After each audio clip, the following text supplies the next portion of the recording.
Ambição, conquista, luxúria, homicídio e o poder de uma tecnologia sem igual. Essas são as pedras fundamentais do Império Romano. Eles eram movidos por um tipo de ego cultural coletivo. As construções colossais de Roma, estádios, palácios, estradas, aquedutos, se espalharam por 3 continentes e revelaram o poder e a promessa da civilização mais avançada do mundo. Essas estruturas tornaram-se símbolos daquela ideia de Roma. Mas embora os romanos tenham dominado a paisagem com enormes feitos de engenharia, eles foram impotentes para evitar a própria autodestruição. Distribuído por Logon, construindo um império, Roma. –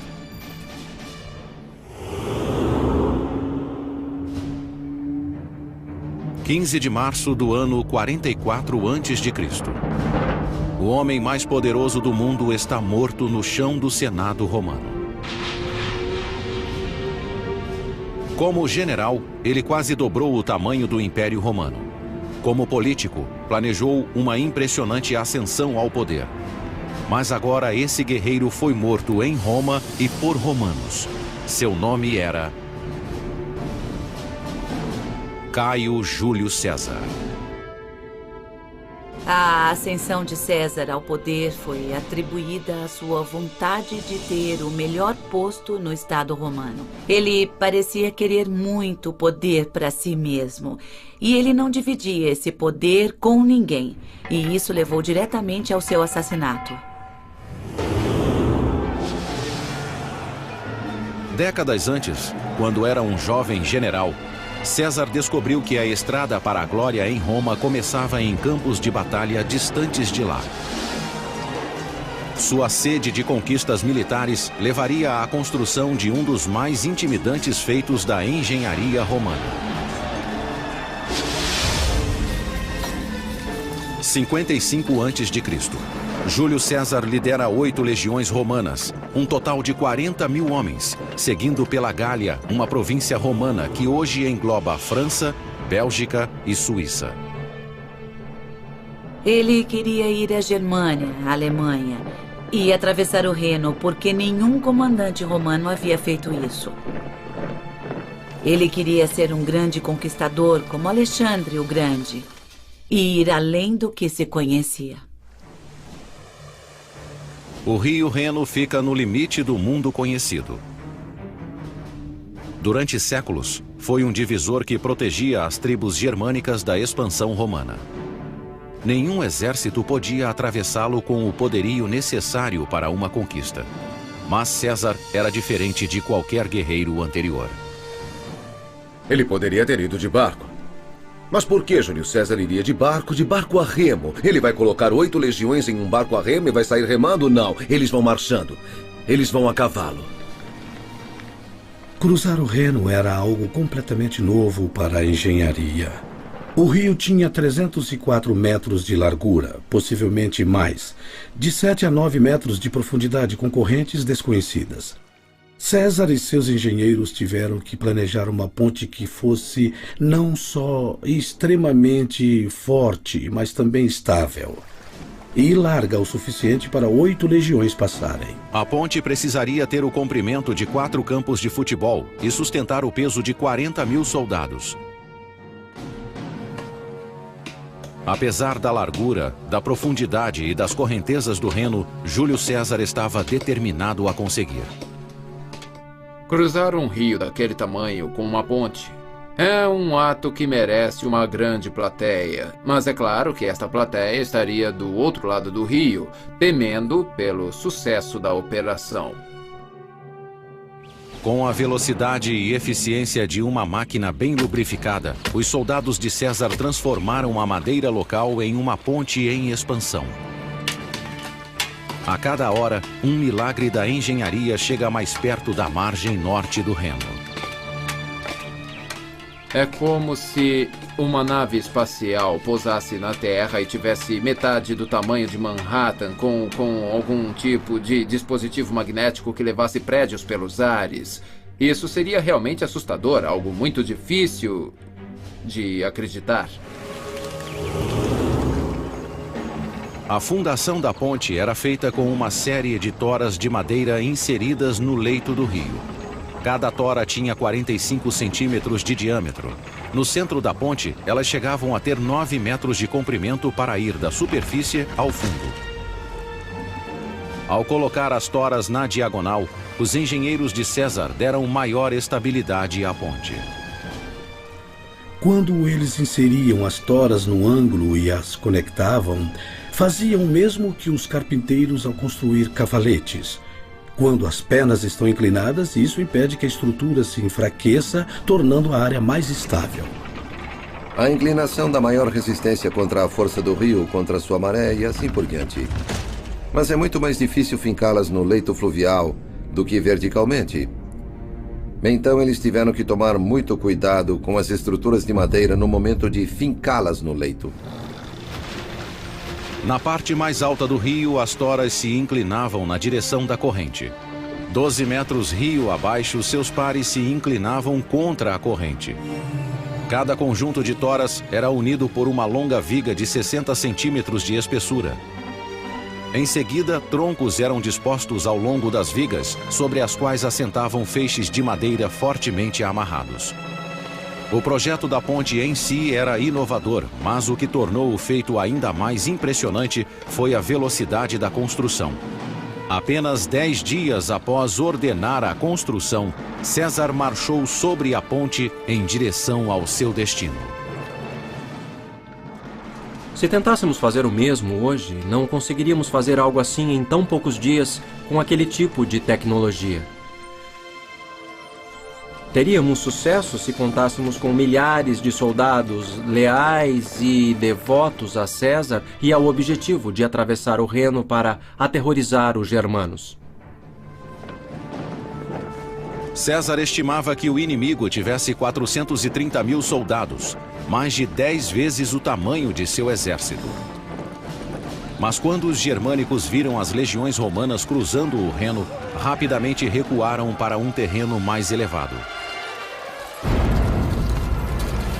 Nos 18 dias seguintes, César explorou livremente o território ao norte do Reno, sem encontrar qualquer resistência. Em seguida, ele voltou pela ponte e a desmontou, deixando uma mensagem inequívoca. A simbologia é a seguinte: Roma pode ir a qualquer lugar. Nada pode detê-la. Se quisesse ir mais longe, Júlio César poderia ir a qualquer lugar. A ponte foi o primeiro sinal da ambição obsessiva de César. 10 anos depois, essa ambição daria a ele um poder sem precedentes, mas também seria o motivo de sua queda. Quando ele foi declarado o primeiro ditador perpétuo de Roma aos 55 anos, em 44 a.C., boatos de um assassinato começaram a circular nos corredores do Senado romano. Alguns de seus atos nos sugerem que ele realmente queria ser adorado como um deus. Sua ambição foi tão além dos limites do que os romanos, e especialmente os senadores, achavam aceitável, que acabou sendo assassinado. Em vida, Júlio César alterou para sempre o cenário político romano. Na morte, ele incorporou o potencial e o risco do poder absoluto. Quando César foi assassinado, não havia garantia de nada, a não ser de que Roma se perderia totalmente. O reinado de César foi um momento decisivo na história política romana. Sua conquista da Gália expandiu enormemente o alcance da influência romana. A consolidação de seu poder marcou o fim da República Romana, governada por senadores e cônsules democraticamente eleitos, e o início de um império em que tiranos podiam governar com autoridade absoluta. Alguns usariam o poder para construir obras maravilhosas de engenharia. A vaidade, excessos e ignorância de outros levariam o império à beira da destruição. Apesar de tudo, Roma se tornaria a civilização mais poderosa e avançada que o mundo já havia visto.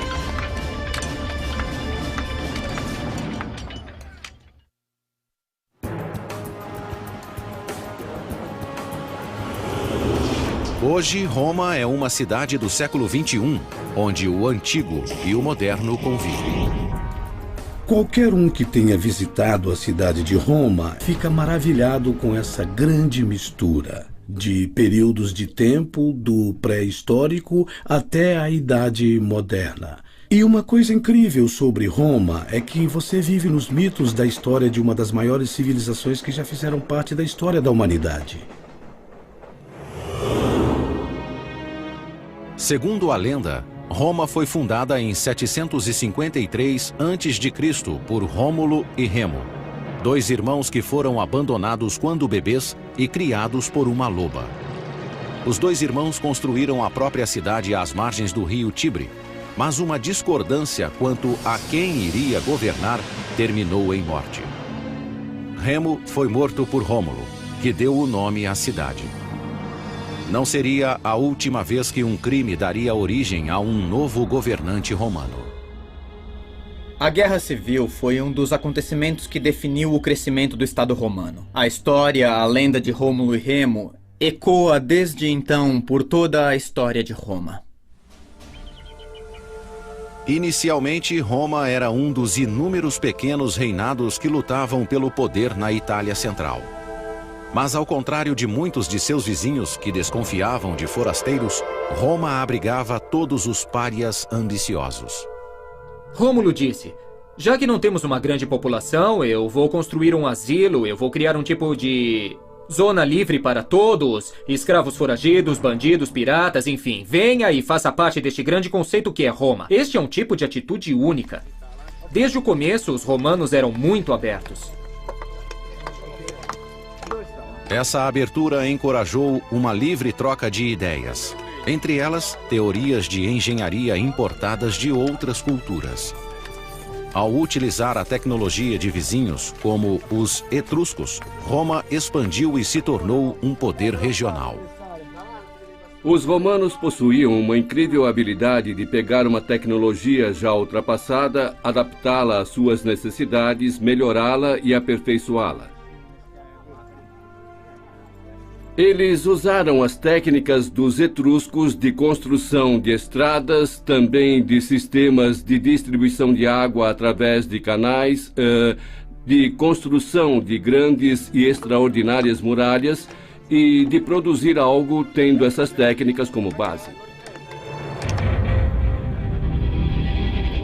O primeiro grande feito da engenharia romana foi a Cloaca Máxima.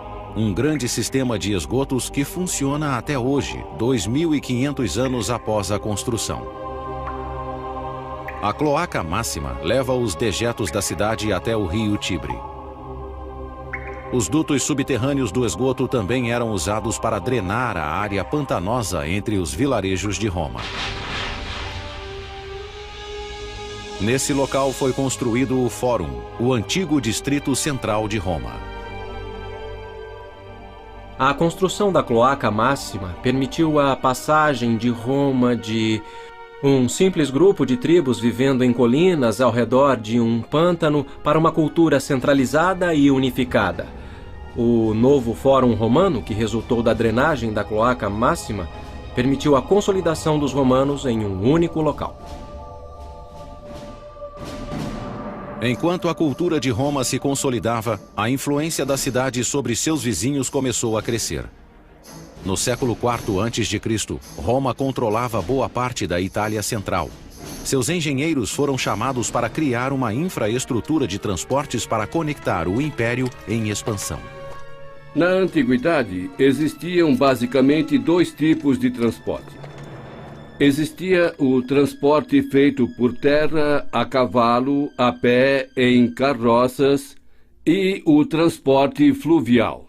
As estradas, como as conhecemos hoje, praticamente não existiam antes do Império Romano. Tudo isso mudou em 312 a.C., quando foi construída a Via Ápia.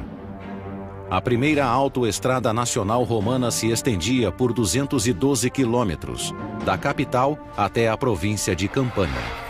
Para traçar a rota mais curta e direta para a costa, engenheiros romanos usaram um instrumento especial de topografia.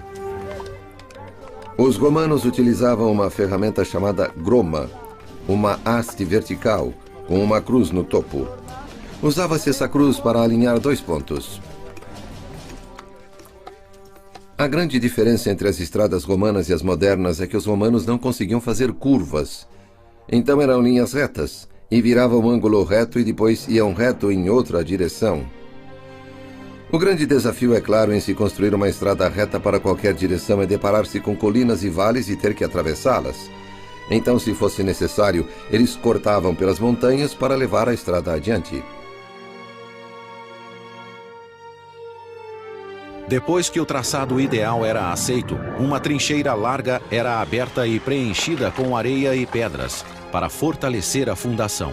Em seguida, uma camada de cascalho compactada com argila ou argamassa. Por cima, pedras de pavimentação arredondadas permitiam a drenagem da água. As estradas eram muito assustadoras. Você olhava e dizia, quanto tempo demorava para trazer algumas legiões? 10.000 homens por essa estrada até o meu quintal, é melhor pensar duas vezes antes de se meter com os romanos. Quando Júlio César foi assassinado em 44 a.C., Roma controlava a maior parte da Europa Ocidental e o norte da África. Tendo derrotado Cartago um século antes, Roma era a única superpotência do mundo mediterrâneo. O sucessor de César foi seu sobrinho neto, Otávio, que foi rebatizado de Augusto e coroado como primeiro imperador de Roma. No governo de Augusto, a rede de estradas romanas foi expandida até os cantos mais distantes do império. E com a estrada pavimentada, era hora de construir novos destinos. Sob o domínio de Augusto, surgiram dezenas de cidades do estilo romano, com fórum, teatro, anfiteatro, basílica e outros estabelecimentos que marcavam as cidades romanas. Para os nativos das províncias recém-conquistadas, as novas cidades validavam o estilo de vida romano. As pessoas iam para essas novas cidades, esses centros urbanos que simbolizavam a civilização, com um novo padrão de vida, bons empregos. O dinheiro estava ali, como nos dias de hoje as pessoas vão para onde o dinheiro está e, em consequência, os habitantes destas novas cidades realmente acataram as ideias romanas. A própria cidade de Roma foi a melhor propaganda que os romanos tinham, e essas cidades sobreviveram até os dias de hoje. Londres, Bonn e Paris são o resultado da expansão de Roma, de sua cultura por meio das cidades. Os engenheiros romanos tinham uma arma secreta para construir estruturas maiores, mais fortes e em menos tempo. Concreto à prova d'água misturado com uma areia vulcânica chamada pozzolana. Os primeiros concretos eram mistura de cal e água, que, apesar de serem coesos, não eram fortes, e as partículas tinham a tendência a se separar facilmente. Mas o concreto romano, a pozzolana, reagia com o cal, dando um concreto como o moderno, muito mais forte. Eles logo perceberam que, usando essa substância, eles poderiam construir literalmente embaixo d'água, uma invenção extraordinária que permitiu que eles criassem grandes piers dentro da água, revolucionando o transporte. Se as pontes pudessem ser construídas, haveria pontes permanentes em vez de pontes de madeira.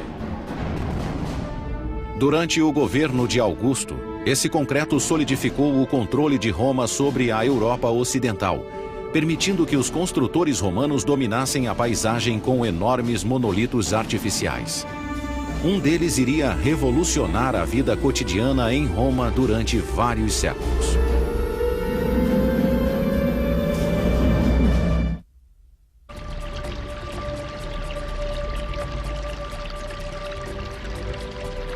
No primeiro século da era cristã, Roma era a única superpotência europeia. Enquanto expandiam o império, os romanos também olhavam para dentro e usavam seus conhecimentos técnicos para melhorar a qualidade de vida na capital.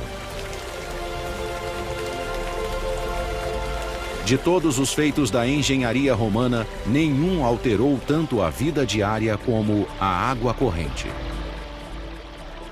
O sistema de distribuição de água de Roma foi um grande salto em relação ao que aconteceu antes. Na capital, 11 linhas de aquedutos levavam água para os cidadãos, transportando ao todo 800 milhões de litros por dia a partir de fontes nas montanhas a quilômetros de distância. O que os aquedutos fizeram foi revolucionar o cotidiano do cidadão romano. Não só dos jardins e vilas dos mais ricos ou palácios do imperador, mas do cidadão comum. Havia muita água disponível na cidade de Roma, e isso sustentava uma grande população. Os aquedutos promoveram o crescimento de uma nova cultura urbana.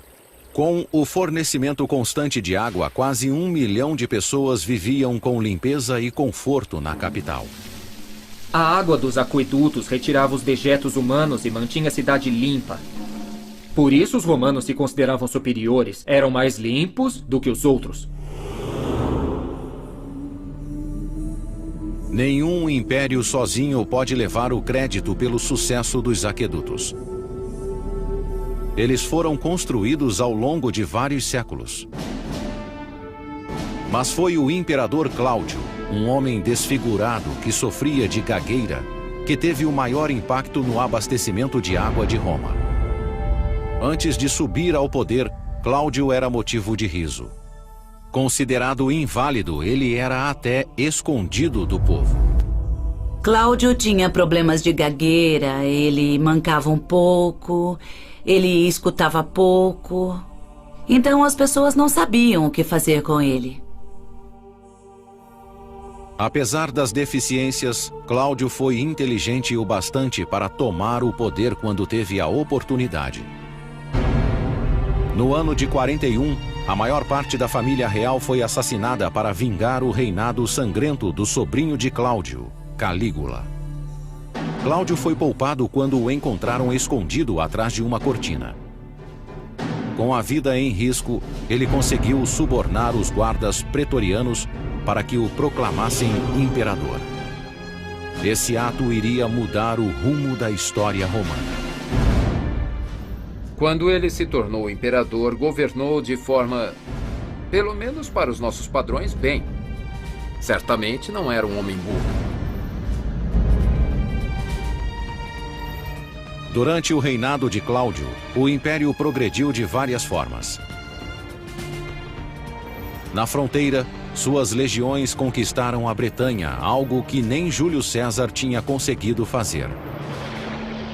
Em Roma, ele construiu 2 grandes aquedutos, o Aqua Cláudia e o Anio Novus, que aumentaram muito o fluxo de água na cidade. Aquedutos não são tão complicados na teoria.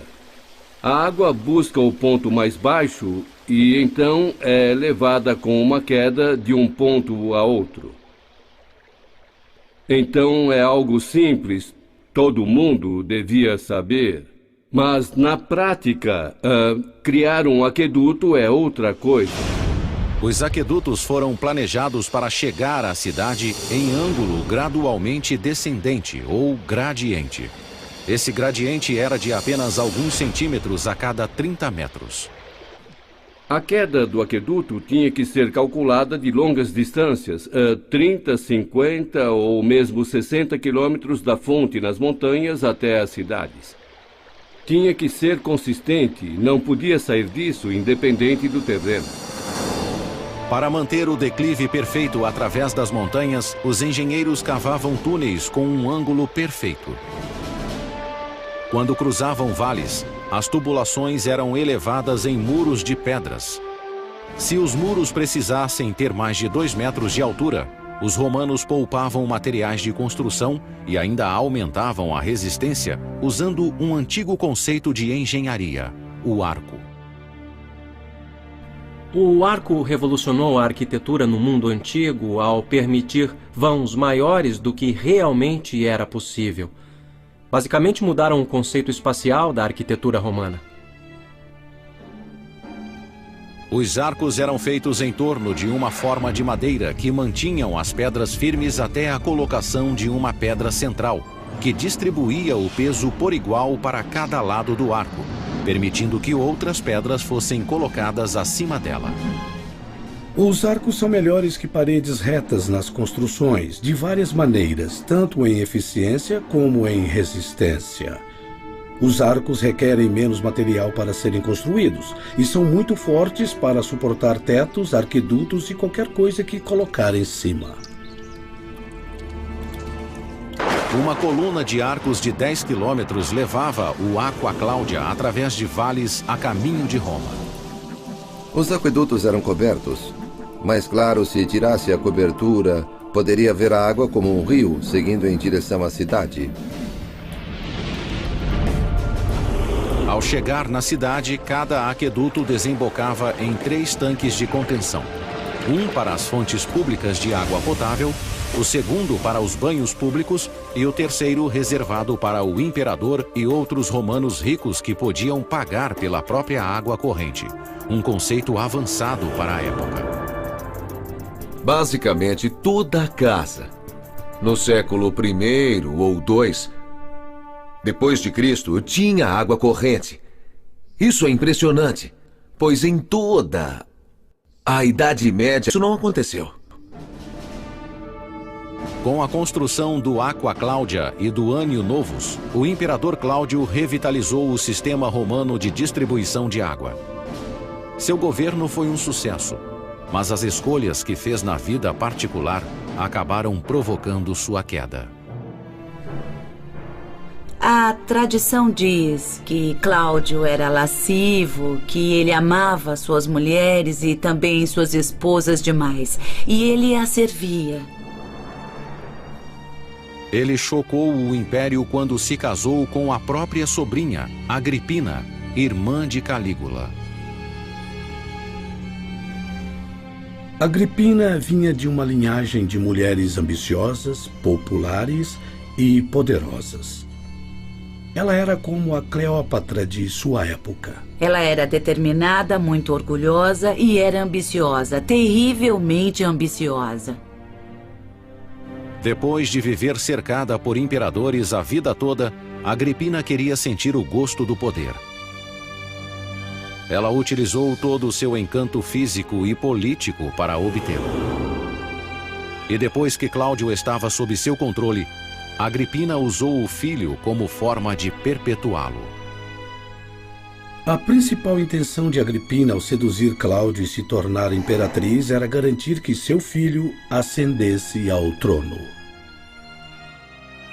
No ano de 50, Agripina convenceu Cláudio a nomear seu filho de um casamento anterior como herdeiro, em detrimento do próprio filho biológico do imperador. 4 anos depois, o imperador estava morto, envenenado por um cogumelo e pela ambição da esposa. Da noite para o dia, Agripina passou de esposa de um imperador a mãe de outro.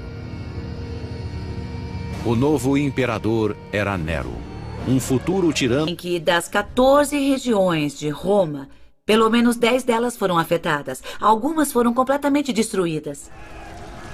Deve ter sido grande o número de indivíduos mortos no tumulto, ou que foram mortos pela fumaça ou pelo próprio fogo. O maior suspeito de ter provocado o incêndio foi o próprio imperador. Nero foi supostamente visto tocando sua lira no topo de uma torre próxima enquanto o fogo ardia.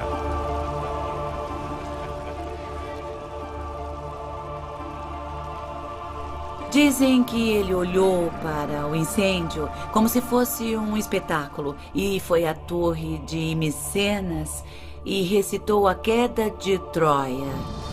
Dizem que Nero tocava música enquanto Roma queimava. Seus atos após o incêndio também foram incriminadores. Nero confiscou 1/3 da cidade incendiada como propriedade particular e construiu o mais extravagante e egocêntrico monumento do Império, um complexo de palácios ocupando 80 hectares do centro de Roma. Começaram a surgir boatos de que ele ateou fogo na cidade de propósito para limpar uma parte da cidade onde ele queria construir seu palácio. Nero culpou os cristãos, membros de um novo culto religioso, e centenas deles foram enforcados e queimados nas ruas de Roma.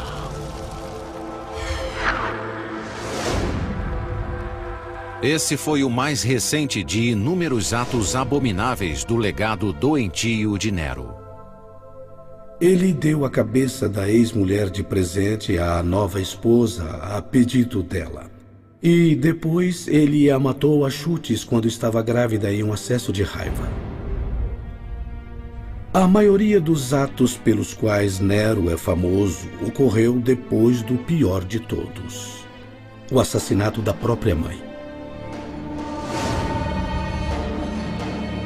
Agripina, que tinha levado Nero ao poder matando seu marido Cláudio, era a mãe mais dominadora da antiguidade. Ela esperava dividir o poder com o filho. Ela não aceitou servir Cláudio nem o seu filho. E isso, claro, deu a ela seu ultimato. A sede de Agripina por poder enfureceu Nero. Em 59 d.C., 5 anos depois de tornar-se imperador, o jovem de 21 anos mandou que seus guardas matassem a própria mãe. Quando os guardas chegaram, Agripina simbolicamente pediu a eles que a esfaqueassem no útero. Ela disse: acerte aqui primeiro. Nero saiu daqui. Muito dramático. Nero foi assombrado pela visão do fantasma da mãe pelo resto da vida. Foi assim que ele acabou totalmente louco. Nero, com o tempo, foi se tornando cada vez mais solitário. E, ao mesmo tempo, ele foi se tornando talvez mais paranoico e muito mais cruel. Foi em meio a esses delírios que Nero começou a construir o mais caro Palácio do Prazer do Império em terreno público e com dinheiro público.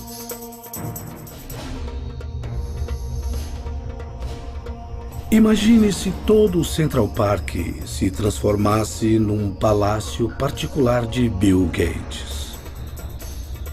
E isso foi no coração da cidade, onde os ricos, os influentes e proprietários da cidade já tinham suas próprias casas. E eu diria que foi chocante.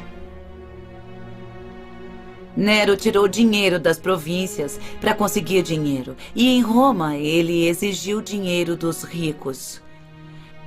Eles entregavam o dinheiro a ele e depois eram mortos. Deve ter sido uma época assustadora para se viver. A Casa Dourada de Nero foi construída com a dor e o suor do trabalho forçado. Na Roma antiga, a escravidão era uma prática comum e aceitável. 1 em cada 3 pessoas que moravam na cidade era escrava. As conquistas de Roma seriam impensáveis sem os escravos. O trabalho escravo fazia parte do que gerava os lucros necessários para manter e para expandir o império. Não há dúvida de que o trabalho escravo foi muito significativo para a construção desses projetos grandiosos que definiram a essência da Roma imperial. O novo palácio de Nero refletia a percepção divina que tinha de si mesmo. Foi projetado para evocar uma mansão litorânea no coração da cidade. Vinhedos, jardins e pastos para animais selvagens cobriram o que antes havia sido o centro de Roma. O coração do complexo seria um lago artificial e um pavilhão com passeios cobertos de 2 quilômetros de comprimento. Uma grande ala desse pavilhão, com 150 cômodos, existe até hoje, enterrada sob a Roma moderna. Seu interior cavernoso demonstra o domínio romano de outra inovação: o teto em abóbada. A abóbada nada mais é do que um arco estendido ao longo do eixo. Ao construir o molde uma vez e construir um arco, move-se o molde, faz-se outro, move-se, faz-se outro e cria-se uma abóbada. Um jeito eficiente de construir para os romanos. Quando a Casa Dourada foi terminada 4 anos depois, o imperador Nero exclamou: "Finalmente posso começar a viver em uma casa digna de um ser humano."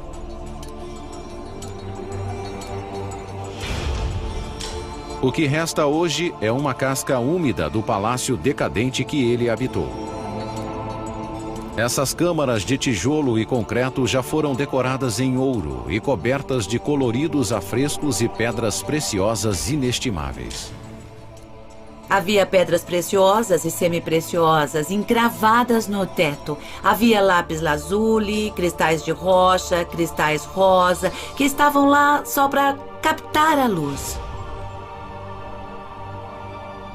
E construindo a Casa Dourada, Nero mostrou não ser um bom imperador. Generoso com os recursos pessoais, e acho que isso ajudou a levar à sua queda, seu comportamento era tão diferente em termos do que os senadores e a população de Roma esperavam de seu imperador, que ele acabou tendo de pagar o preço. No ano de 68, poucos meses após mudar-se para a Casa Dourada, Nero foi derrubado por uma revolta da oposição. Declarado inimigo público pelo Senado, foi caçado como um fugitivo pelos próprios guardas. Com a aproximação dos perseguidores, Nero cortou a própria garganta com a ajuda de um leal escravo. Suas últimas palavras foram: "Que grande artista morre em mim." Nero morreu como um ator eloquente que sempre quis ser, um ator trágico em um palco de tragédia.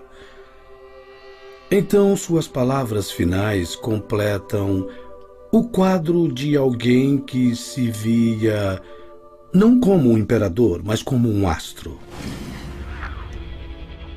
Após a morte de Nero, os romanos enterraram qualquer lembrança dele e de seu reinado opressor. No ano de 104, sua Casa Dourada foi recoberta com terra e cascalho. Ela se tornaria a fundação para um complexo de banhos construído ali mesmo pelo imperador Trajano. Durante 1300 anos, ela permaneceu enterrada e esquecida sob a cidade. No século XVI, uma depressão levou exploradores a redescobrirem a antiga construção. Ali dentro, artistas do Renascimento se inspiraram em seus afrescos bizarros.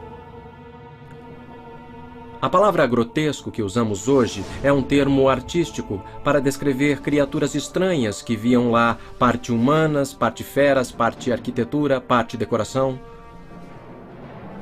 A Casa Dourada é uma lembrança permanente do terrível reinado de Nero, caracterizado pela loucura, homicídios em massa e vaidade extrema.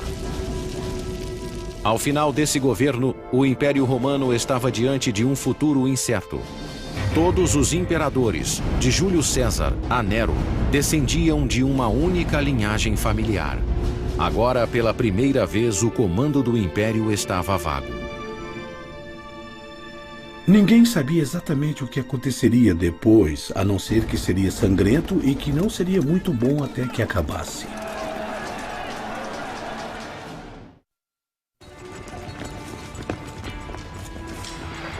Ano 69 da Era Cristã. Nero está morto após tirar a própria vida. Pela primeira vez desde o assassinato de Júlio César, Roma não tem um herdeiro para o trono.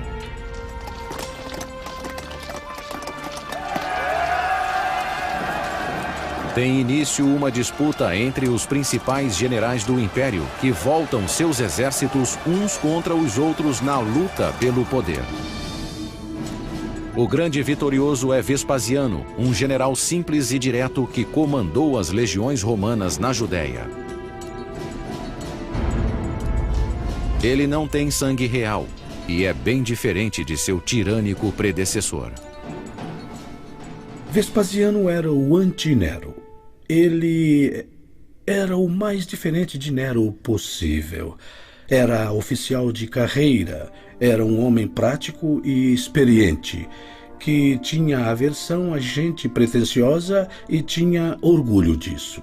Vespasiano era do tipo que preferia assistir ao futebol ou à ópera. Diferente de Nero, que explorou o conhecimento de seus engenheiros para projetos pessoais, Vespasiano pôs as melhores mentes de Roma a serviço do povo.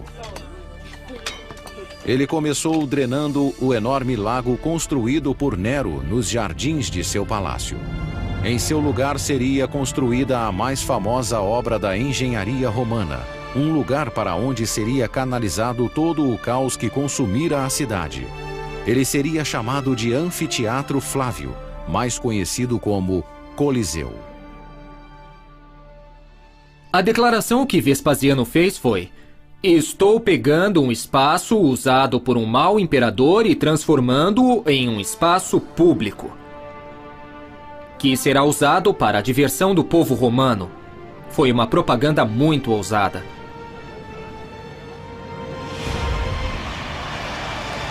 Gladiadores derramavam sangue em nome da diversão há séculos. Mas o povo de Roma ansiava por espetáculos maiores e mais ousados. O Coliseu daria aos gladiadores um campo de matança permanente. E os jogos atingiriam um grau de carnificina jamais visto na história do Império. Essa era a grande atração, era o Superdome. O entretenimento vinha até você. De animais de todos os lugares do mundo, a prisioneiros de terras distantes, tudo era levado a esse local ao seu assento favorito, e bem no centro da cidade.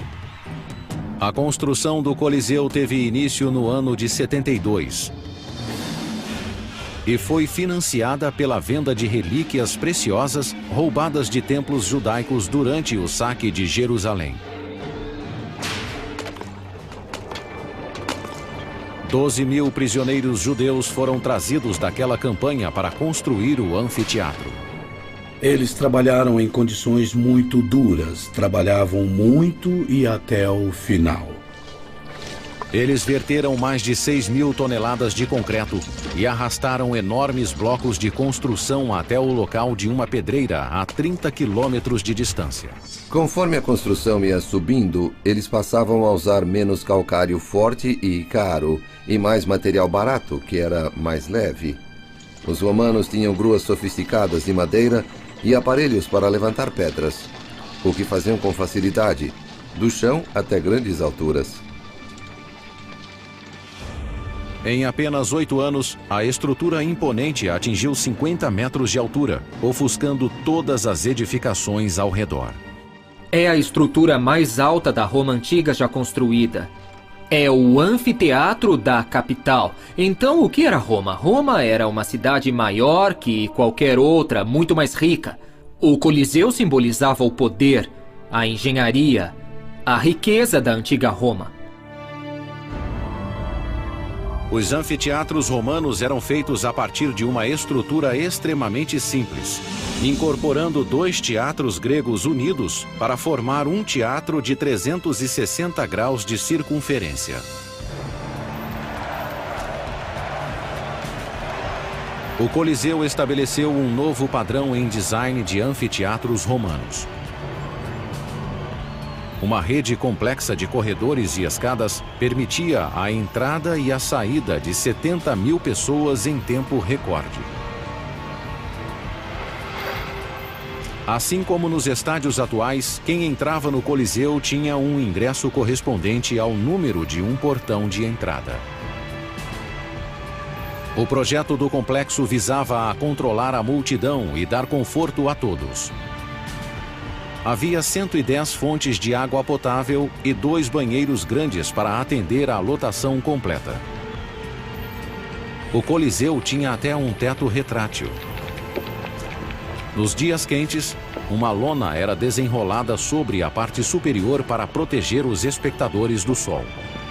Ela era operada por marinheiros romanos posicionados em torno da arcada superior do estádio. Eles a moviam de acordo com o sol e com o vento.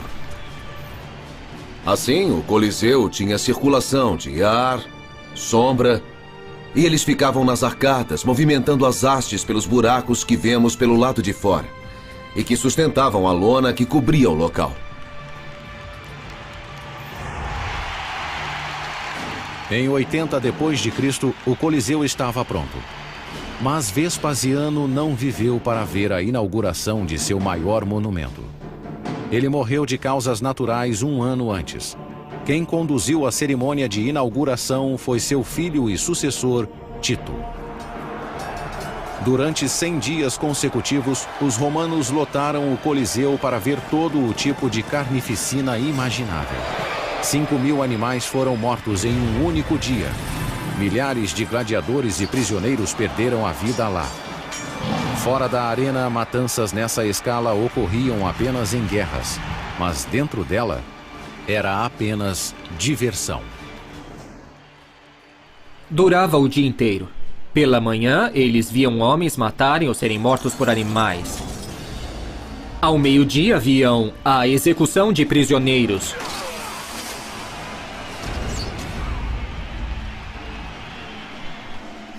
E, finalmente, à noite, o evento principal.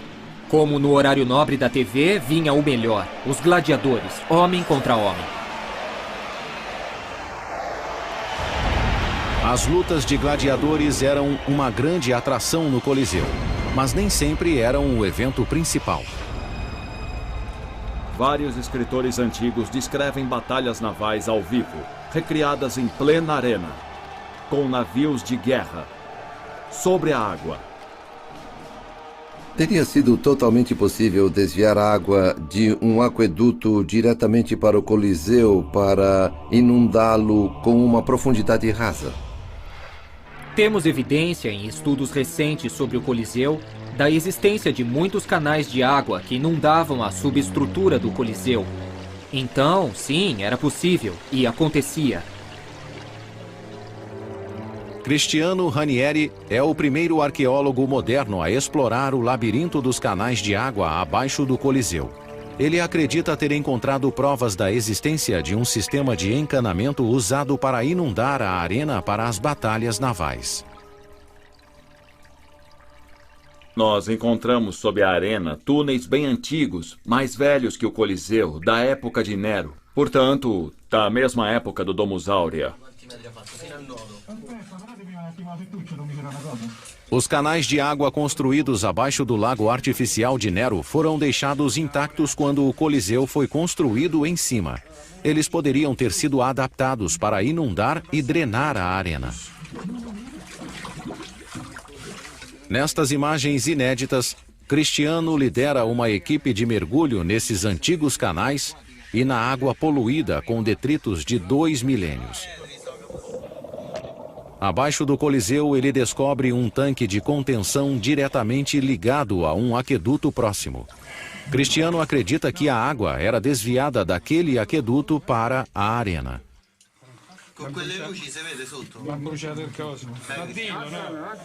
Ele também encontra evidências de dutos de drenagem conectados ao sistema de esgotos da cidade que poderiam ter sido usados para levar a água da arena até o rio Tibre.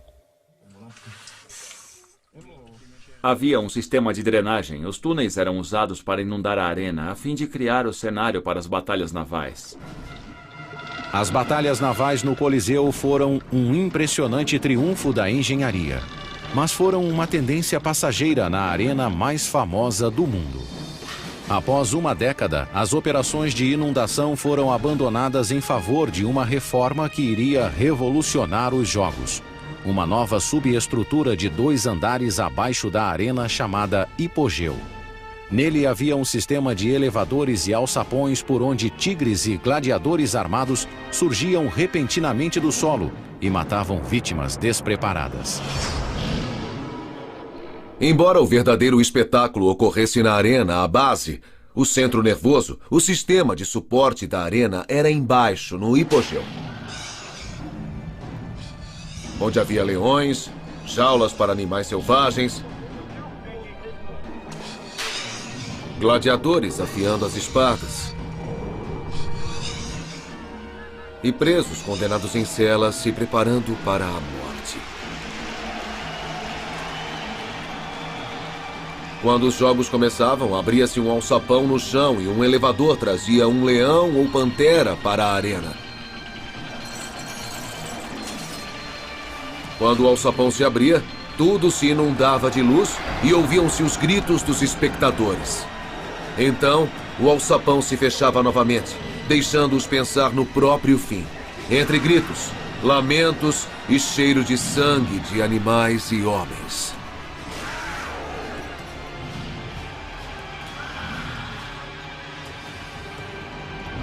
Violentos, sangrentos, exploradores, emocionantes. Os jogos no Coliseu eram o grande espetáculo romano. E todos os presentes admiravam as proezas de engenharia da civilização mais avançada do mundo.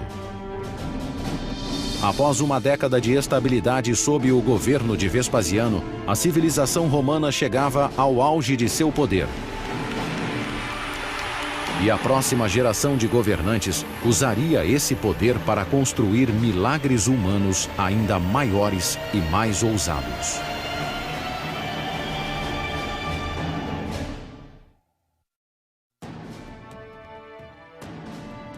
No final do primeiro século da era cristã, o Império Romano se estendia da Inglaterra ao Egito, de Portugal à Pérsia. 50 milhões de pessoas de todas as raças e idiomas eram leais a um imperador.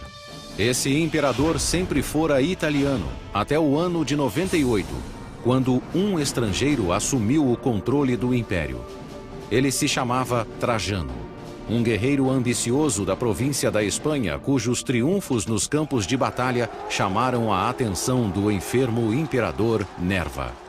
Como não tinha descendentes, Nerva adotou Trajano como filho e herdeiro.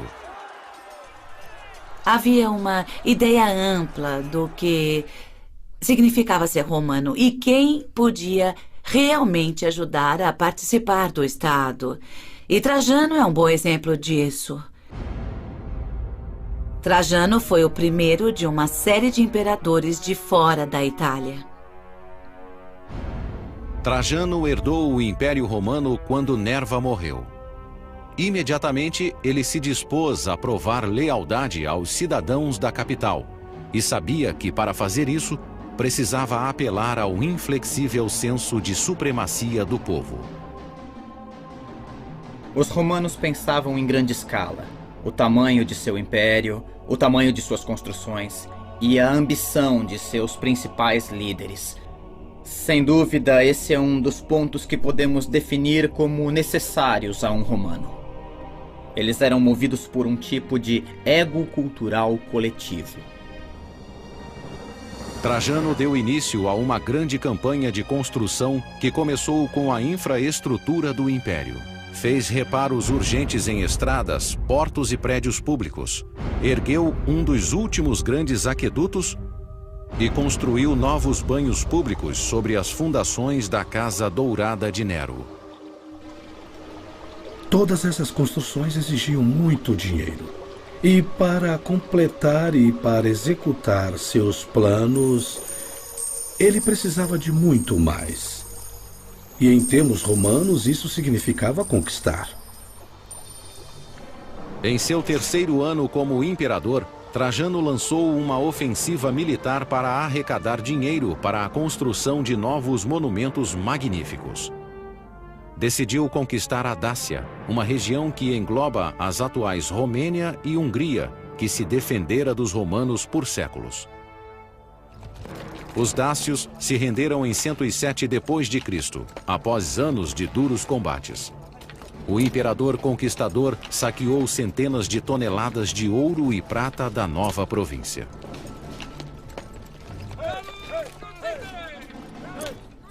Trajano foi o imperador que mais estendeu as fronteiras do império. Ele conquistou grandes áreas e, com isso, conseguiu mais dinheiro, mais bens, mais pilhagens que qualquer outro imperador, o que significava que tinha muito mais dinheiro à sua disposição. O imperador instalou a nova capital em um grande espaço público que aliviaria o congestionamento no centro da superlotada Roma. Desde o início da República, o antigo Fórum Romano era o centro do governo, do comércio e da cultura. Os templos de deuses como Saturno e Vesta ficavam ao lado de tribunais e bibliotecas. Mas à medida que Roma se tornava a capital do mundo, ela se desenvolvia além das fronteiras originais.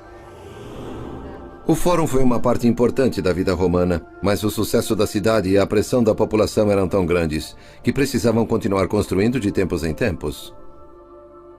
Cada imperador que assumia construía uma nova parte do Fórum para seu pessoal. Na época de Trajano, Roma era uma metrópole com 1 milhão de pessoas que crescia cada vez mais. Então ele encomendou o próprio Fórum, maior do que os de todos os anteriores juntos. Trajano não tinha tanto dinheiro, mas tinha engenheiros habilidosos, pessoas que faziam o concreto. Portanto, eles tinham uma vantagem. Eles podiam concluir e criar melhor e mais rapidamente do que nas épocas anteriores. O homem que projetou o Fórum de Trajano também era um estrangeiro, Apolodoro de Damasco. Era um arquiteto grego que havia projetado pontes militares para Trajano durante as batalhas contra a Dácia. Nessa guerra, ele provou ser um gênio da arquitetura. Agora ele enfrentava um outro desafio: a falta de terrenos para abrigar a grande visão de Trajano. E claro, como nas construções modernas, a localização é importante.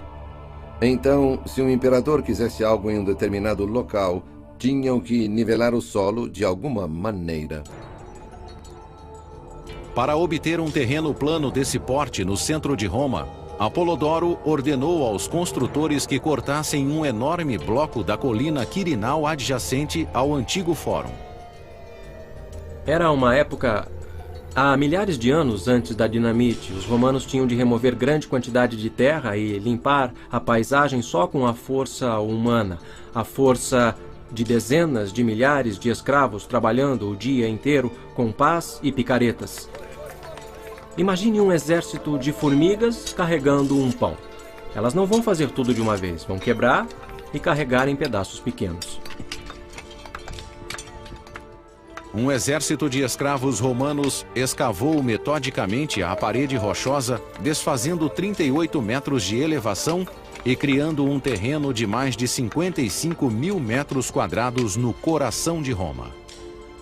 Lá, uma cidade de mármore foi erguida à medida que o imperador espanhol e o arquiteto grego refaziam a capital. O resultado final foi revelado em 112 da era cristã.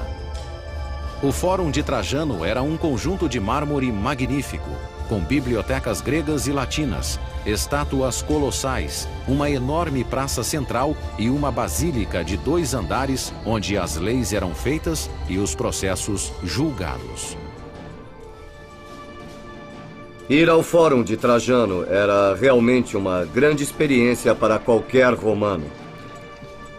Eles entravam na basílica, a maior já construída na época.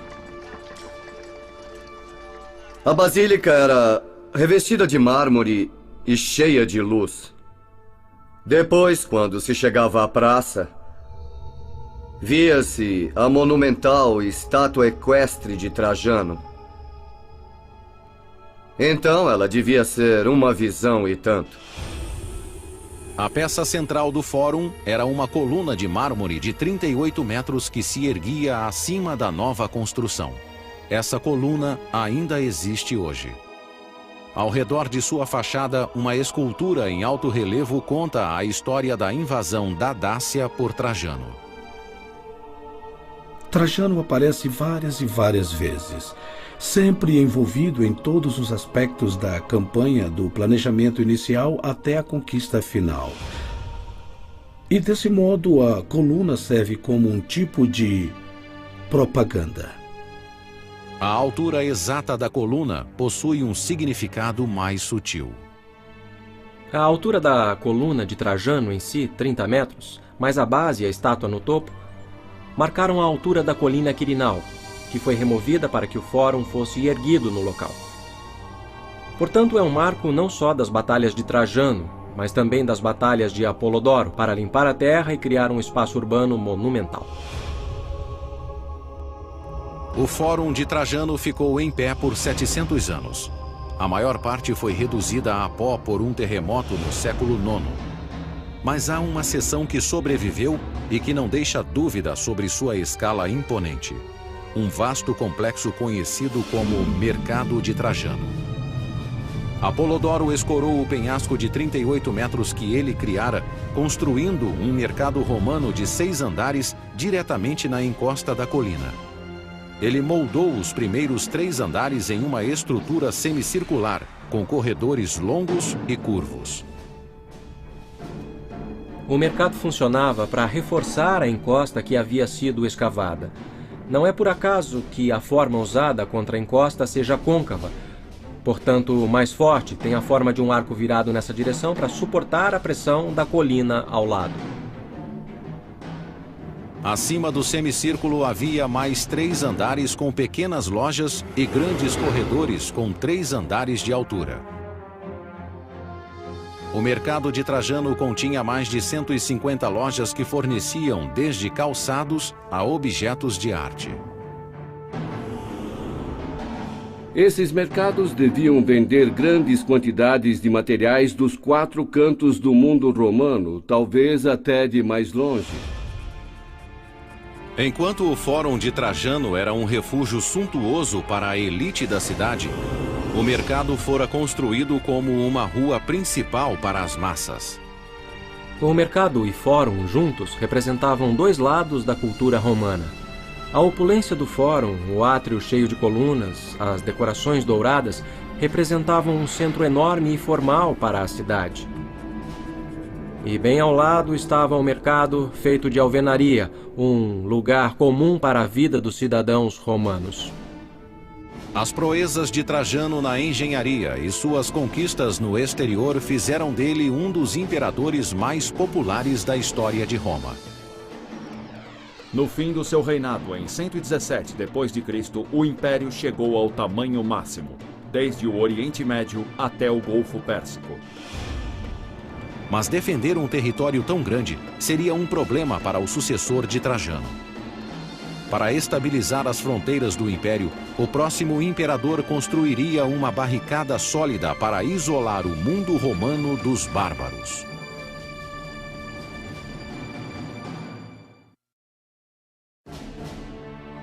Quando morreu no ano de 117, o imperador Trajano tinha levado o Império Romano ao auge em tamanho e riqueza. Mas as desvantagens de tal dominação logo se tornariam evidentes. Trajano não tinha filhos biológicos. Então, após sua morte, o controle do império passou para seu filho adotivo, Adriano. Adriano, como Trajano, era um militar habilidoso. Mas Adriano percebeu que o império não conseguiria manter suas fronteiras. Quanto mais fronteiras fossem estendidas, claro, mais dinheiro era necessário para defendê-las. Então ele não procurava conquistar territórios, mas controlar os que já possuía. Uma evidência concreta da política de defesa de Adriano pode ser encontrada atualmente em uma região remota no norte da Inglaterra, a 2.400 quilômetros de Roma. Quando Adriano subiu ao poder em 117, a região norte da Bretanha era uma fronteira selvagem, onde os soldados romanos enfrentavam as ameaças dos invernos congelantes e dos ataques bárbaros. Então, no ano de 122, Adriano visitou as linhas de frente. O imperador rapidamente concluiu que o único modo de domesticar a Bretanha era controlando seus próprios soldados primeiro. Os romanos sempre acreditaram que, havendo soldados servindo ao Estado romano, eles deviam trabalhar. Se não fossem disciplinados, os soldados romanos começariam a desperdiçar o tempo, a jogar e não fariam a coisa certa. Adriano colocou suas legiões para trabalhar na fortificação mais ambiciosa já concebida por um romano. A construção de um muro de defesa de 117 quilômetros que atravessaria o país. Hoje, a ação do tempo reduziu a muralha de Adriano às suas fundações. Mas a muralha tinha 4,5 metros de altura, com parapeitos que acrescentavam quase 2 metros. Um poço de 3 metros foi cavado na base, obrigando eventuais invasores a uma escalada de 9 metros de altura antes de enfrentar as legiões romanas do outro lado. E se os invasores conseguissem ultrapassar a muralha e passar pelos guardas romanos, ainda teriam de superar mais um obstáculo: a vala, um poço de 36 metros de largura que corria por trás do muro, de costa a costa. A muralha de Adriano funcionava mais como uma barreira psicológica do que física. A monstruosidade de sua fachada interminável servia como uma lembrança do indiscutível domínio romano. De certo modo, pode-se comparar a muralha de Adriano ao muro de Berlim. Ou seja, uma muralha destinada a manter pessoas para dentro e para fora e a evitar uma mistura que poderia ser incontrolável. O grande divisor de Adriano seria a maior fortificação de pedra do mundo romano. E foi a mais desafiadora e eficaz em função do terreno irregular do norte da Bretanha. Os engenheiros posicionaram a muralha da maneira mais estratégica possível. Fica ao longo de um penhasco, em direção ao norte. A geologia natural da paisagem os ajudava a construir uma estrutura mais defensiva. O problema principal, do ponto de vista da engenharia, era a dificuldade de levar os materiais para o local de construção da muralha. Foram necessárias 3 legiões, totalizando entre 15 e 25 mil homens para assumir a tarefa de mover os blocos de pedra para o local de construção. Mas o muro era só um dos componentes do grande projeto de Adriano. A cada 1,5 quilômetro, as legiões construíram um posto de guarda ou forte que abrigava até 60 soldados. Entre os fortes, havia 2 torres menores, onde sentinelas vigiavam constantemente a fronteira.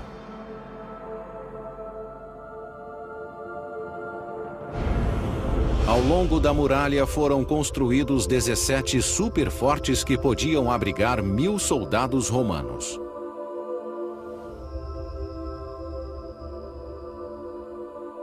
Isso, na verdade, criou uma zona militar que permitiu aos romanos manter uma força militar ao longo da muralha para sair, patrulhar o fronte, fazer a manutenção e ainda manter uma presença militar que era efetiva e imponente.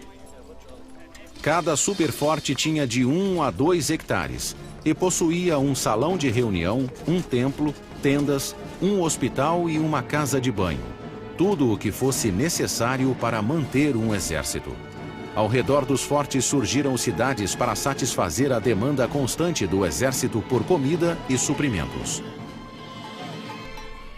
Os soldados romanos queriam sapatos romanos, queriam agulhas romanas, queriam tudo o que pudessem conseguir no mundo romano. Então o comércio os seguia, os bares os seguiam, As mulheres o seguiam e acabaram mudando fundamentalmente as áreas em que se assentavam. Em apenas 5 anos, a vasta barreira através da Bretanha estava completa. O imperador assegurou a fronteira norte de Roma, melhorou a disciplina de seus soldados e criou uma prova evidente do alcance do poder romano. Em 126 da era cristã, Adriano retornou a Roma. Lá, ele ordenou a construção de uma das mais famosas maravilhas da engenharia romana e eliminou seu engenheiro mais renomado.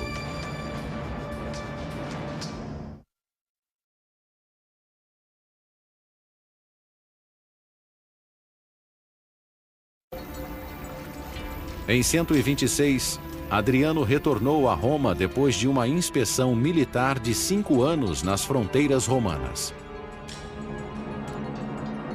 Enquanto ele estava afastado, os construtores trabalharam incansavelmente para realizar sua visão arquitetônica na capital. Adriano certamente queria deixar sua marca em Roma. Ele queria restaurar as construções de Augusto e mostrar que podia fazer melhor. 150 anos antes, o imperador Augusto tinha transformado Roma de uma cidade de alvenaria para uma cidade de mármore. Adriano queria que seu legado na engenharia fosse igualmente memorável. A joia da coroa de seu legado teria uma ligação direta com o reinado de seu lendário predecessor. Logo após se tornar imperador, ele decidiu reconstruir o templo incendiado que datava da época de Augusto.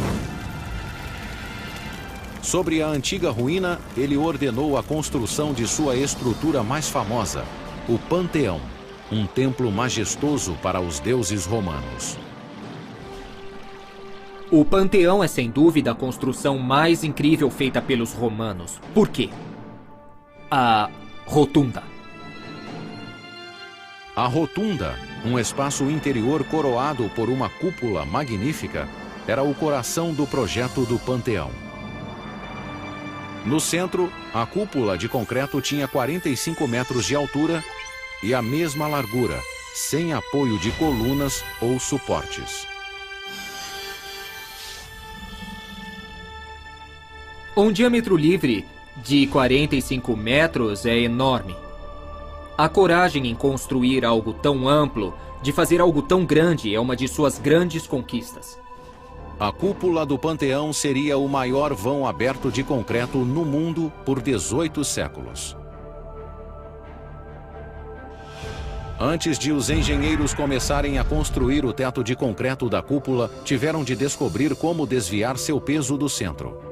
Do contrário, quando removessem a armação de madeira que segurava o teto, 3.000 toneladas de concreto desmoronariam com o próprio peso. Hoje, quando construímos com concreto, temos o concreto armado, que suporta parte da tensão no concreto. Os romanos não faziam isso. Portanto, a cúpula do Panteão tinha a carga distribuída uniformemente em toda a base. Os engenheiros do Panteão criaram várias soluções radicais para assegurar que o teto e a reputação do imperador não desmoronassem. Primeiro, eles construíram uma base sólida de paredes com 6 metros de espessura para agir como fundação para o teto. Eles usaram paredes laterais, verticais, para ajudar a suportar o grande peso da cúpula para o lado de fora. Eles usaram as paredes para sustentar a cúpula. À medida que o teto avançava para o topo, os engenheiros misturavam materiais mais leves com o cimento e aplicaram uma camada cada vez mais fina da mistura. O concreto romano, como o de hoje, usava agregados, normalmente pedras, para poder formar a massa. Na cúpula do Panteão, os romanos usaram uma técnica comum na época de inserir nichos feitos com jarras dentro do concreto para deslocar o concreto e aliviar o peso.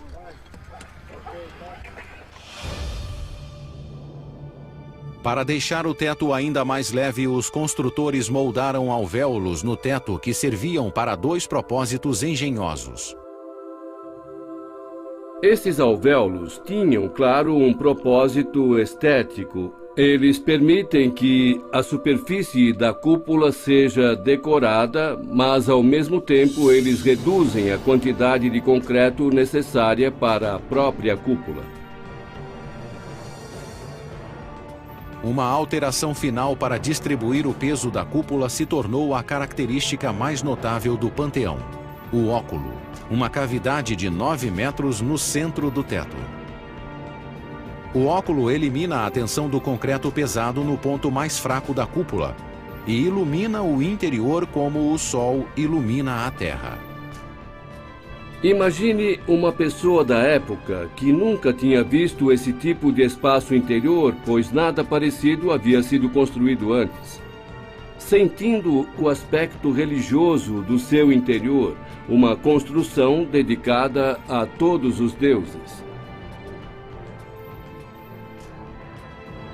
Os engenheiros do Panteão queriam a perfeição e quase alcançaram. Mas uma falha misteriosa no projeto ainda intriga os observadores atuais. O pórtico frontal do Panteão, a entrada que leva ao interior, está 3 metros mais baixo. Ele não se liga à rotunda como deveria. Por que colunas de 15 metros não foram usadas no lugar das de 12 metros? Só podemos especular. Será que afundaram no Mediterrâneo? Será que os romanos não conseguiram adquirir pedras suficientes para construir as colunas a tempo de Adriano inaugurar a construção? Não dá para ter certeza. Durante séculos, o Panteão figurou como um enigma da engenharia. Mas a forma como foi construído é só uma parte da incógnita. O maior mistério é saber quem o projetou. Não há registros que revelem a identidade do arquiteto. As hipóteses atuais se concentram no próprio imperador Adriano. Ele foi uma pessoa muito versátil. Ele pintava, escrevia poesias e adorava arquitetura. Muitas outras construções de Adriano possuíam cúpulas. Para mim, Adriano teve uma participação nesse projeto. Outro candidato possível é Apolodoro de Damasco, o gênio por trás do fórum construído pelo antecessor de Adriano, Trajano. Apolodoro era cético quanto às habilidades arquitetônicas de Adriano e corajoso o bastante para declarar isso publicamente. Apolodoro certa vez ridicularizou Adriano. Continue projetando suas cúpulas de abóboras. Depois de certo ponto, Adriano fica tão furioso com Apolodoro por ele criticar os seus designs que o faz cometer suicídio.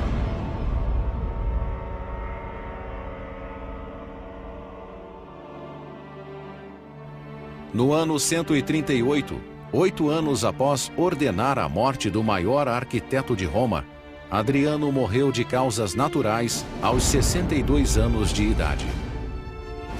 As 2 décadas de seu império foram a fase mais produtiva da engenharia na história de Roma. Quando Adriano morreu, portos, templos, pontes e basílicas em todos os cantos de Roma tinham seu nome. Quase um século depois, outro imperador encomendou uma das últimas grandes construções de Roma e provocou a queda e a destruição do império.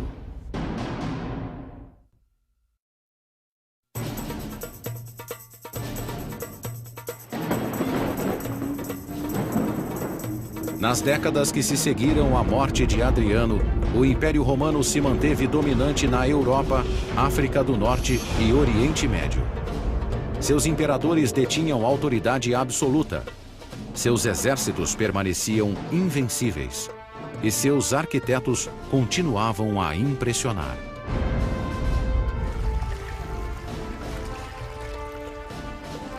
Sua maior realização, um complexo imenso de termas romanas, foi encomendado em 212 da era cristã pelo corrupto imperador Caracalla. Ele ascendeu ao poder à moda antiga, através do assassinato. O pai de Caracalla, o imperador Sétimo Severo, desejava que seus 2 filhos comandassem o Império Romano juntos. Mas Caracalla e seu irmão Geta se odiavam. Depois da morte do pai, foi uma questão de tempo até que um eliminasse o outro. Caracalla agiu primeiro. Caracalla o matou na frente de sua mãe. O que para mim é uma coisa terrível. O nome de Geta não só foi apagado da memória, não só nas inscrições, mas sua imagem foi destruída. Eles apagaram o nome, mas deixaram a rasura. Sabemos que o Estado tomou todas as providências para que fosse apagado. E devemos lembrar dessa lição.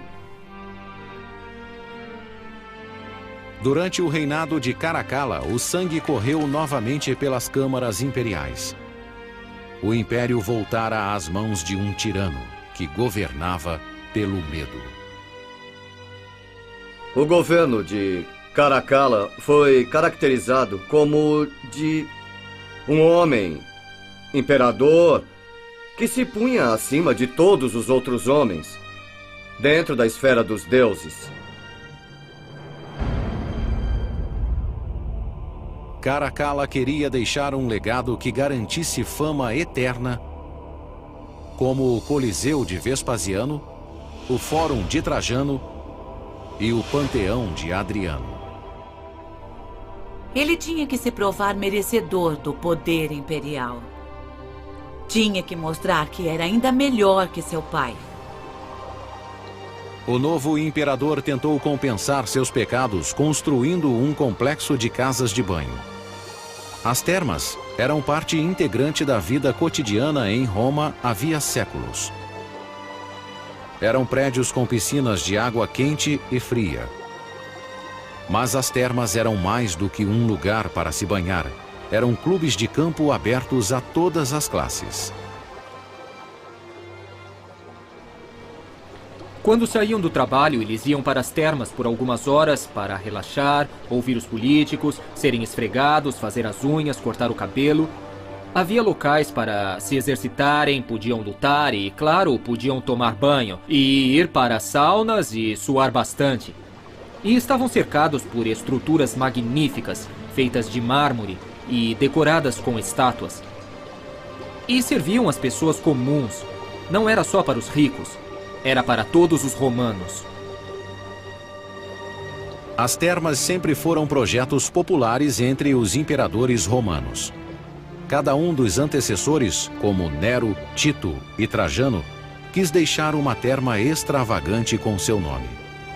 Caracalla estava determinado a superá-los, construindo o maior complexo de termas já feito. A imponente fachada que ainda existe é uma prova de seu sucesso.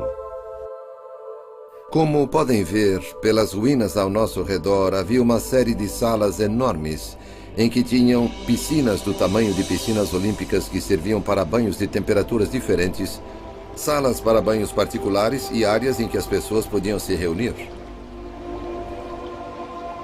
O prédio central era maior do que a Basílica de São Pedro e decorado de cima a baixo com ouro e mármore.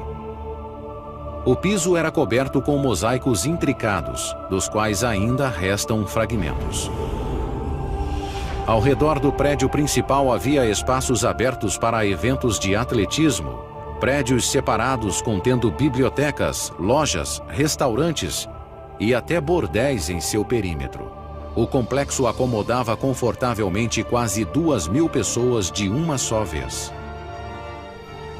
Essa pequena cidade recebia mais pessoas todos os dias. As enormes salas são prova da engenharia e habilidade das pessoas que as construíram. Superaram quaisquer termas construídas anteriormente.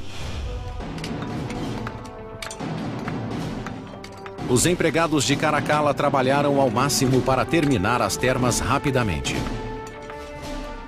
Para construir uma casa de banho tão magnífica em 5 anos, devia haver de 5 a 10 mil pessoas trabalhando, diariamente, por 5 anos seguidos. O prédio visto na superfície era só parte da história. Por baixo do complexo, uma tubulação desviada de um aqueduto próximo trazia 18 milhões de litros de água fresca para as termas todos os dias. Para aquecer as piscinas, a água passava por fornalhas onde era aquecida por fogueiras. Cerca de 50 fornalhas foram construídas diretamente sob o piso. O piso dividia literalmente romanos ricos e bem-sucedidos dos escravos e trabalhadores do submundo que viviam em difíceis condições, como em fornalhas, alimentando o fogo e engasgando com fumaça, vapor e assim por diante. Aqui em cima, estas belas câmaras decoradas com mármores, mosaicos e tetos esculpidos deviam lembrar o paraíso. As termas de Caracalla foram inauguradas em 216. Foi uma das últimas grandes façanhas da engenharia romana, combinando a arte que os romanos aperfeiçoaram durante anos. Em um complexo de banhos como o de Caracalla, reuniram-se as conquistas feitas pela engenharia romana. A produção de tijolos, a alvenaria, a importação de mármore. Havia a velha tradição de Roma de construir sistemas de água e aquedutos, mas também os sistemas de drenagem e esgoto. Havia também muita experiência no uso de concreto, o que permitiu que criassem grandes espaços para serem cobertos com grandes cúpulas e abóbodas. As termas de Caracalla foram um grande sucesso, mas o mesmo não pode ser dito de seu reinado. Enquanto seu projeto favorito exauria a economia romana, Caracalla dilapidava os cofres públicos nas invasões da Pérsia e da Armênia, regiões orientais que não eram controladas por um imperador romano desde Trajano, um século antes. Como Trajano, Caracalla esperava concretizar seu legado através das conquistas. No entanto, ele selou o próprio destino. Em 217, após 6 anos de um reinado de crueldade e intimidação, Caracalla foi esfaqueado pelos próprios guardas durante uma campanha militar no Oriente. No mesmo ano, um incêndio devastador destruiu o Coliseu e a alma da capital. O anfiteatro foi reconstruído 20 anos depois, mas o império nunca se recuperou. Os dias de glória de Augusto, Vespasiano e Trajano pertenciam a um passado distante e jamais retornariam. Nos 3 séculos seguintes, o império que crescera com tanto brilho seria lentamente extinto. Os prováveis motivos do declínio não caberiam em um livro. Alguns dizem que a metalurgia os envenenou, outros dizem que foi a decadência e uniões consanguíneas da elite, outros ainda dizem que foi falta de um exército treinado e falta de defesa. Acho que o Império Romano era grande demais para ser governado de forma eficaz, para ser administrado e para criar um sentido real de comunidade. Nos séculos V e VI, tribos germânicas saquearam Roma repetidamente, exigindo terras e dinheiro. Em 537, uma tribo invasora desferiu o golpe mortal, destruindo as mais importantes artérias da cidade, seus aquedutos. Sem a água corrente com a qual os cidadãos estavam habituados, a grande cidade sucumbiu. Sem água, as pessoas não conseguiam viver na cidade grande. Os jardins e as fazendas não podiam ser irrigados. A população de 1,2 milhões caiu para 12 mil, um decréscimo considerável de 99%. 1500 anos após a queda de Roma, o legado de sua engenharia ainda intriga os construtores modernos. Muitas das coisas que os romanos faziam naquela época só foram possíveis de se reproduzir quando desenvolvemos novas tecnologias. Não conseguiríamos construir uma cúpula como a do Panteão sem usar o computador, com certeza. Não conseguiríamos remover uma encosta sem equipamento mecanizado. Com suas ferramentas, jamais conseguiríamos construir algo parecido. Talvez a lição mais importante que os romanos nos deixaram e que Júlio César, Nero e Caracalla nunca compreenderam é que a mesma ambição cega que impulsiona o progresso pode também levar ao declínio. Essas pessoas viviam de sua ambição e apetite de forma que nós as admiramos e as detestamos ao mesmo tempo. Os romanos da antiguidade eram muitas vezes violentos, vingativos, gananciosos e egocêntricos. Mas as estruturas majestosas que deixaram são prova não só do poder de uma civilização, mas do potencial ilimitado da humanidade.